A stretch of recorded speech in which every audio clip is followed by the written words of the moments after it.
Hey everybody, it's Shibby here. Now that Arthurian Legends has been out for 2 weeks, thought we would take a look around and see what the data is telling us. So I'm just going to dive right in. I know not everybody has direct access to the price tracker. Of course, for those of you that are interested, I would welcome you signing up to the Patreon. But for those that choose not to, that's totally okay as well. And let's just take a look at the data and see what is coming through. So this page is sorted on the highest priced non-foils. So we can see Four Waters, the Ring of Morrigan, Joyous Guard, Bower of Bliss, Witch. Here in the trend section, we'll get to kind of see some of what's going on with each of these.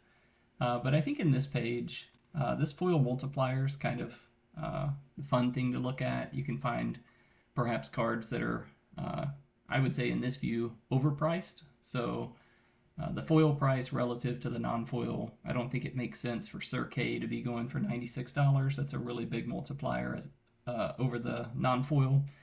But I think the other direction will be more fun to look at. So I guess we could ignore the Reckless Squire. These next ones honestly make a lot of sense, and in my opinion would be pretty good deals based on the ratio that's here.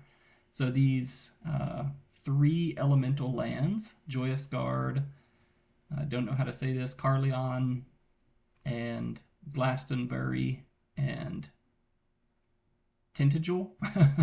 Probably saying those wrong. Those are all coming through here as kind of good values from a foil perspective.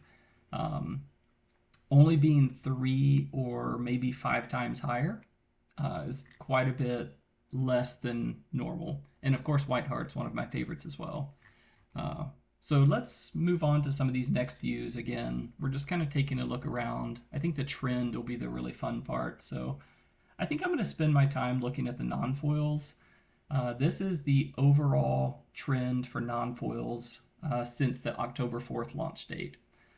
So, like I was saying in prior videos, you know, there's going to be this initial spike as soon as it hits the market, then there's going to be a dip, and probably over the next few weeks, maybe a little bit up, maybe a little bit down. It just depends on when that next wave of cards comes.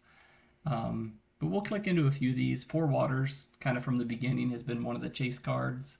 I don't think that it should be as high as it is here. But ultimately, every set's going to have a chase card, and I'll just click into this Ring of Morrigan. I think this is the one that people are really picking up on, is perhaps the best card in the set. You know, back on the 8th, 9th, 10th range, you could get this for sub $20, and now, you know, we're all the way up here to $60. Again, looking at some of these three elemental lands, this is brand new. Joyous Guard looks like it's really spiked, probably some form of buyout as of the past day or so. This one's really funny to look at, the Bower of Bliss. You could literally get this card for like $1, maybe $3. And now here we are, significantly higher.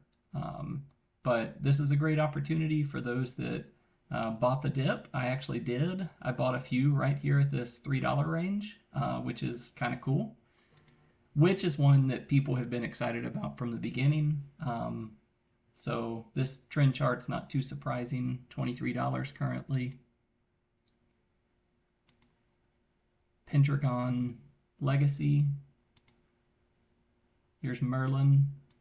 Oh, and here's another one of the artifacts. This is the amulet. In my opinion, this is going to be the next one that spikes. I think people have really picked up on Ring of Morrigan. But honestly, the amulet is a really great card too, and it hasn't gone up really any over the past several days. So again, like if the low for the trend is right here in this 8th, 9th, 10th range, there's going to be movement on this. I predict it's going to happen very, very soon. But this is a really great card, and you know, playable in tons of decks. So that's going to spike soon. We've definitely seen movement with Vivian. Again, she's down here in the dip in this $5 range. Now again up here in the 20.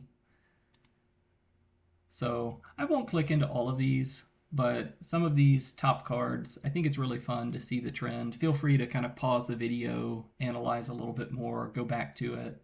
But you can kind of click through and see each of these.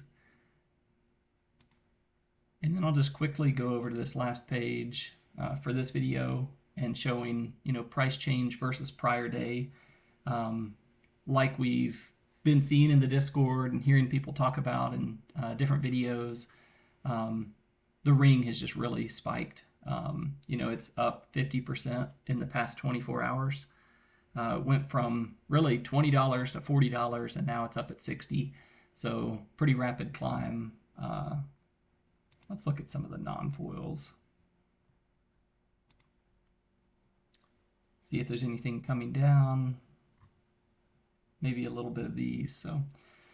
But anyways, that's really all I wanted to cover. Hope you all are having a great day. Hope you enjoy this type of content. And please give me a like, give me a follow. And if you're interested in getting live access to the tool, check it out on Patreon. Thanks so much.